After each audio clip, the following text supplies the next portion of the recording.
नहमदुहु व नुसल्ली अला रसूलिहिल करीम अम्मा बाद फ़अऊज़ु बिल्लाहि मिनश्शैतानिर रजीम बिस्मिल्लाहिर रहमानिर रहीम अल्लाहुम्मा सल्लि अला सय्यिदिना मुहम्मदिन नबिय्यिल उम्मी व अला आलिहि व बारिक वसल्लम।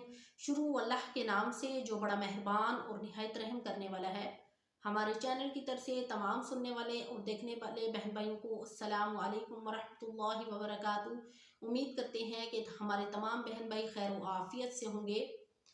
अल्लाह रब्बुल इज़्ज़त से दुआ है कि अल्लाह रब्बुल इज़्ज़त तमाम मुसलमान बहन भाई को हर परेशानी, हर तकलीफ़ और हर मुसीबत से बचाए, आमीन।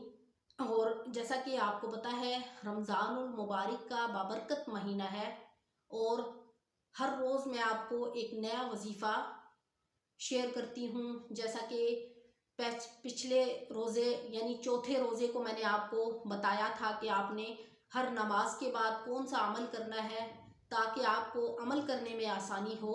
तो आज 5वां रोज़ा है और मैं आपको 5वें रोज़े के बारे में बताऊंगी कि आपने 5वें रोज़े को कौन सा अमल करना है, कौन सा वजीफ़ा करना है, ताकि वो हमारी बहनें जो इससे गाफिल हैं यानी जिनको मालूम नहीं है, जो इतना इल्म नहीं रखती, इस वीडियो के ज़रिए उनको अमल करने में आसानी हो जाए। तो अल्लाह के फ़ज़ल व करम से हमें 5वां रोज़ा अल्लाह के हुक्म से नसीब हुआ, उसका हम पर बड़ा फ़ज़ल व करम है। और ये बाबरकत महीना उसने हमें अता किया, ये भी उसका हम पर बहुत बड़ा फ़ज़ल है। पता नहीं आने वाले साल में हमें रमज़ानुल मुबारक का बाबरकत महीना नसीब हो ना हो, तो इसलिए हम इस बाबरकत महीने से फ़ायदा उठाएं, यानी वज़ाइफ करें, इबादत करें, अपने रब को खुश करें और अपने साल के लिए तैयारी करें, अपने आने वाले महीनों के लिए तैयारी करें, दुआएं करें, ताकि आने वाला साल हमारे लिए खुशियों भरा हो, आसानियों भरा हो। हमारे लिए अल्लाह रब्बुल इज़्ज़त जो पिछले साल में हमने तंगियाँ काटी, परेशानियाँ काटी, दुख तकलीफ़ देखी, अल्लाह रब्बुल इज़्ज़त आने वाले साल में इस बाबरकत महीने के सदके हमारे लिए आसानियाँ पैदा करे, हमारे लिए खुशियाँ लाए। और अगर हम किसी भी परेशानी में मुब्तला हैं तो अल्लाह ताला इस बाबरकत महीने के सदके उसको ख़त्म कर दे। तो मैं आपको वजीफ़ा बताने लगी हूँ। इस वजीफ़े से आपने ख़ुद भी फ़ायदा हासिल करना है और औरों को भी बताना है, ताकि और हमारी बहनें भी इस वजीफ़े से मुस्तफ़ीद हो सकें, उन्हें भी मालूम हो सके कि वो फ़लाँ नमाज के बाद कौन सा अमल करें। तो क्या है कि 5वां रोज़ा है कल, और 5वें रोज़े में हमने फ़जर की नमाज अदा करने के बाद हमने कौन सा वजीफ़ा करना है। तो फ़जर की नमाज अदा करने के बाद हमने अस्माउल हुस्ना यानी अल्लाह रब्बुल इज़्ज़त के 99 नाम हमने 3 मरतबा पढ़ने हैं। 99 नाम कुछ बहन भाइयों को नहीं भी आते होंगे, लेकिन कोशिश करें कि 1 मरतबा ज़रूर पढ़ दें। और अस्माउल हुस्ना यानी अल्लाह रब्बुल इज़्ज़त के 99 नामों की फ़जीलत क्या है वो मैं आपको बताऊंगी, ताकि आपको इसका पता चल सके। क्योंकि कोई भी चीज़ आप अगर मायने के साथ उसको समझेंगे तो वो ज़्यादा बेहतर है, आप उसको दिल के साथ करेंगे। अगर आप इसको ऐसे ही करेंगे तो उसका फिर फ़ायदा कोई नहीं है, लेकिन अगर आप उसको थोड़ी सी गहराई में जाकर उसको समझेंगे तो वो ज़्यादा बेहतर है। तो क्या है कि अस्माउल हुस्ना की फ़जीलत क्या है। क़ौल अल्लाह ताला, अल्लाह ताला का इरशाद है, अल्लाह ताला का इरशाद है वलिल्लाहिल अस्माउल हुस्ना, अल्लाह ताला के अच्छे अच्छे नाम हैं, फदऊहु बिहा, सो तुम इनको उन्हीं नामों से पुकारो जो अल्लाह के नाम है, यानी अल्लाह के बहुत अच्छे अच्छे नाम हैं। फदऊहु बिहा, बस तुम पुकारो उसको उन नामों के साथ, इसमन यानी उन नामों के साथ, इसमन उन नामों के साथ, मन अक्सोहा, और जो इनको याद कर ले, मन जो शख्स अक्सोहा इसको याद कर ले, यानी इन 99 नामों को कोई शख्स अगर याद कर ले, दाखिल अल जन्नत, तो वो दाखिल होगा जन्नत में। सुबहान अल्लाह। आप इसकी फ़जीलत देख लें कि जो अल्लाह ताला के 99 नामों को ज़ुबानी याद कर लेगा, अल्लाह ताला उसको जन्नत में दाखिल करेगा। सुबहान अल्लाह। आप इसकी फ़जीलत देख लें तो क्या हम नहीं चाहेंगे कि हम इनको इस छोटी सी मुशक्क़त करें और इनको ज़ुबानी याद कर लें ताकि हमारा दाखिला भी जन्नत में हो जाए। मैं आपको दोबारा बताती हूँ। क़ालल्लाहु ताला, अल्लाह ताला के इरशाद है, वलिल्लाहिल अस्माउल हुस्ना, अल्लाह ताला के अच्छे अच्छे नाम हैं, फदऊहु बिहा, बस तुम उनको उसी बस तुम उन्हीं नामों से उसको पुकारो, फदऊहु बिहा, बस तुम पुकारो उसको उसी नामों के साथ, इसमन यानी उन नामों के साथ, मन अहसाहा, जो शख्स इन नामों को याद कर लेगा, दखलल जन्नता, तो वो दाखिल हो जाएगा जन्नत में। तो क्या है कि आपने फजर की नमाज अदा करने के बाद 3 मरतबा अस्माउल हुस्ना पढ़ने हैं। लेकिन अगर आप यानी आपको नहीं सही तरह आते तो वो हमारे बहन भाई 1 मरतबा ही पढ़ लें तो काफ़ी है, लेकिन कोशिश करें कि वो ज़ुबानी याद कर लें ताकि हमारा दाखिला भी जन्नत में हो सके। तो क्या ये तो फजर के टाइम का वजीफ़ा हो गया। तो आगे हमने ज़ोहर के टाइम कौन सा वजीफ़ा करना है, यानी हम जब ज़ोहर की नमाज अदा करेंगे तो हमने कौन सा वजीफ़ा करना है। ज़ोहर की नमाज अदा करने के बाद तो हमने ज़ोहर की नमाज अदा करने के बाद दुआए कर्ब, यानी दुआए कर्ब जो है ये गम और परेशानी के लिए दुआ है। तो ये दुआ है, अल्लाहु अल्लाहु रब्बी ला उशरिकु बिही शैया। इसको हमने 17 मरतबा पढ़ना है। इसका तर्जुमा क्या है, अल्लाहु, अल्लाह ही मेरा रब है, अल्लाहु अल्लाहु रब्बी, अल्लाह ही मेरा रब है, ला उशरिकु बिही शैया, उसके साथ कोई भी शरीक नहीं, यानी उसके साथ कोई भी शरीक नहीं, या मैं उसके साथ कोई किसी को भी शरीक नहीं ठहराता। क्या है कि ज़ोहर की नमाज अदा करने के बाद आपने दुआए कर्ब पढ़नी है। ये दुआए कर्ब जो है ये गम, तकलीफ़ और मुसीबत से निजात के लिए है। इसको आपने 17 मरतबा पढ़ना है।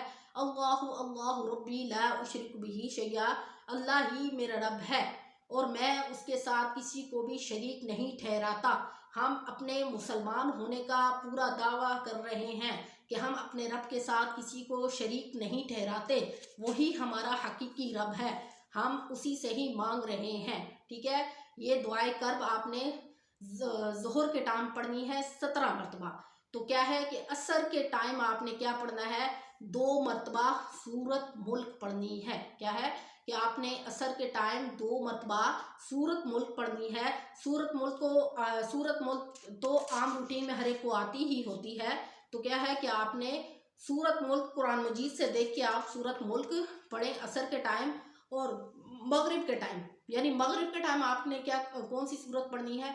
और जो मैंने असर के टाइम आपको सूरत मुल्क बताई है, सूरत मुल्क की फजीलत भी आपको पता होगी कि जब हम दुनिया से जाने के बाद इंसान का दाखिला जन्नत में होगा, अल्लाह रब्बुल इज़्ज़त बग़ैर हिसाब किताब के बंदे को जन्नत में दाखिल करेंगे। सूरत मुल्क जो है इसके पढ़ने से इंसान के रोज़ी के भी दरवाज़े खुल जाते हैं और आखिरत में भी इंसान के लिए आसानियाँ पैदा होती हैं, इंसान का दाखिला जन्नत में होता है। इसलिए सूरत मुल्क रात को पढ़ने के बारे में कहा गया है कि जब तुम सोने लगो तो सूरत मुल्क की तिलावत करके सो। सूरत मुल्क इंसान को कब्र के अजाब से निजात दिलवाती है।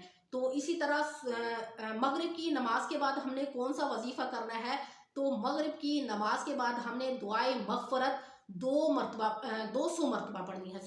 200 मरतबा हमने दुआए मग़फ़रत पढ़नी है।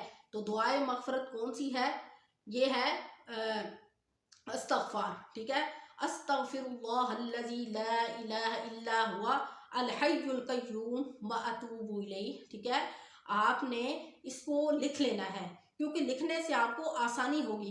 वीडियो तो आप बार बार देख नहीं सकते, तो इसलिए आप कोशिश करें कि जो वजीफ़ा मैं आपको बताऊं आप एक कापी पेंसिल रखें और उसको लिखें, उसको रिपीट करके लिख लें ताकि आपको वजीफ़ा करने में आसानी हो। क्या है कि आपने मगरिब की नमाज के बाद दुआए मग़फ़रत, यानी ये जो हम दुआ करेंगे इससे हमारी बख्शिश हो जाएगी, इसलिए इसको दुआए मग़फ़रत कहा गया है। और ये तो जो महीना है रमज़ानुल मुबारक का, ये जो महीना है ये बख्शिश का महीना है। तो क्या हमने अपनी बख्शिश नहीं करवानी, तो हम अपनी बख्शिश ऐसे थोड़ी करवा लेंगे कि सारा दिन हम भूखे पेट रहेंगे और सारा दिन हम ग़ीबतें करेंगे, चुगलियाँ करेंगे, गुनाह करेंगे तो हमारी बख्शिश हो जाएगी। हमारे भूखा रहने से अल्लाह को कोई फ़ायदा नहीं मिलता। ہم اگر سارے فیل کر لیتے ہیں اور سارا دن بھوکا پیٹ رہ لیتے ہیں اور شام میں ہم افطاری کر لیتے ہیں بغیر نمازیں پڑھے، قرآن مجید پڑھے، تلاوت قرآن پاک کیے اور ذکر و اذکار کیے، وظائف کیے بغیر اگر ہم روزہ رکھتے ہیں تو ایسے روزے کا کوئی فائدہ نہیں ہے۔ تو اس لیے ہم نے کیا کرنا ہے کہ ہم نے روزے کا احترام کرتے ہوئے، اللہ کے احکامات کو مد نظر رکھتے ہوئے وظائف کرنے ہیں، عبادات کرنی ہے، اور عبادات میں یہ وظیفے ہیں جو میں آپ کو روز بتاتی ہوں، اس لیے بتاتی ہوں تاکہ آپ اس کو عمل میں لے کے آئیں اور میں بھی اس پر عمل کروں۔ تو کیا ہے کہ مغرب کی نماز کے بعد ہم نے اس بابرکت مہینے میں بخشش کروانی ہے، دعائے مغفرت کر کے 200 مرتبہ مغرب کے ٹائم۔ تو کیا ہے دعائے مغفرت؟ استغفر اللہ الذی، اس کا ترجمہ کیا ہے؟ میں اللہ سے اپنے گناہوں کی معافی مانگتا ہوں۔ ترجمہ اس لیے بتا رہی ہوں تاکہ ویڈیو کو آپ اچھے طریقے سے اور غور و فکر کر کے وظیفہ کریں۔ کیا ہے کہ میں اللہ سے اپنے گناہوں کی معافی مانگتا ہوں۔ لا الہ، نہیں کوئی معبود، الا ہوا، مگر وہی ہے، یعنی وہی خالق حقیقی ہے، الحی القیوم، جو کائنات کو تھامے ہوئے ہے، الحی جو زندہ ہے، القیوم جو اس پوری کائنات کو اپنے ہاتھ پر یعنی اپنے اوپر تھامے ہوئے ہے، وَأَتُوبُ إِلَيْهِ، اور میں اسی کی طرف رجوع کرتا ہوں۔ سبحان اللہ۔ ایمان ہونے کی سب سے بڑی علامت کہ میں اس پر ایمان ہونے کی سب سے بڑی علامت کیا ہے؟ ہم جو اللہ پر ایمان رکھتے ہیں کہ ہم اس کی طرف رجوع کرتے ہیں، اس بات پر ایمان رکھتے ہیں کہ اللہ کے سوا کوئی معبود نہیں ہے، وہ زندہ ہے اور اس کو کبھی بھی موت نہیں آنے والی، اور وہ خالق حقیقی ہے، بادشاہوں کا بادشاہ ہے، بادشاہت اسی کی ہے، ہر چیز فنا ہو جانے والی ہے، باقی نام صرف اور صرف اللہ تعالیٰ کا ہے۔ کیا ہے؟ الحی وہ زندہ ہے، القیوم اور کائنات کو تھامے ہوئے ہے، وَأَتُوبُ إِلَيْهِ، اور میں اس کی طرف رجوع کرتا ہوں۔ دیکھیں اگر ہم ایسے رٹے مار لیں گے تو اس کا فائدہ نہیں ہے، اس لیے دعائے مغفرت کا میں نے آپ کو ترجمہ بتا دیا تاکہ آپ خلوص کے ساتھ وظیفہ کریں۔ استغفر اللہ الذی لا الہ الا ہوا الحی القیوم واتوب الیہ، مختصر سا وظیفہ ہے، آپ نے مغرب کی نماز ادا کرنے کے بعد کرنا ہے، اور عشاء کی نماز ادا کرنے کے بعد آپ نے صلاۃ التسبیح کرنی ہے، پڑھنی ہے۔ صلاۃ التسبیح بہت بعض لوگوں کے لیے مشکل ہو جاتی ہے، خواتین کے لیے اور مرد حضرات کے لیے بھی، تو اگر آپ ماہ مبارک میں یعنی رمضان المبارک کے اس مہینے میں ایک ہی مرتبہ اگر آپ پڑھ لیں تو بھی بہتر ہے، لیکن اس یعنی عشاء کی نماز ادا کرنے کے بعد آپ کچھ نوافل ادا کر لیں اور اس کے بعد آپ دعا کر لیں۔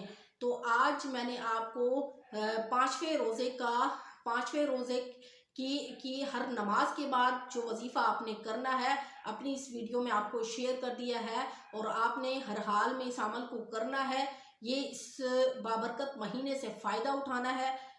پتہ نہیں آگے ہماری زندگی ہو نہ ہو، آگے ہمیں یہ سال یہ مہینہ ہمیں نصیب ہو نہ ہو، تو لہٰذا آپ نے اس وظائف کو ہر حال میں کرنا ہے۔ تو آج کا یہ وظیفہ یہیں پر میں ختم کرتی ہوں، جو میں نے آپ کو پانچویں روزے کا وظیفہ بتا دیا ہے، یہ وظیفہ اور بھی بہن بھائیوں کو بتایا کریں تاکہ ان کو بھی اس کے بارے میں علم ہو سکے۔ تو آخر میں اللہ رب العزت سے دعا ہے کہ اللہ رب العزت آپ کو اور مجھے اس پر عمل کرنے کی توفیق عطا فرمائے۔ وآخر دعوانا ان الحمد للہ رب العالمین۔ السلام علیکم ورحمۃ اللہ وبرکاتہ۔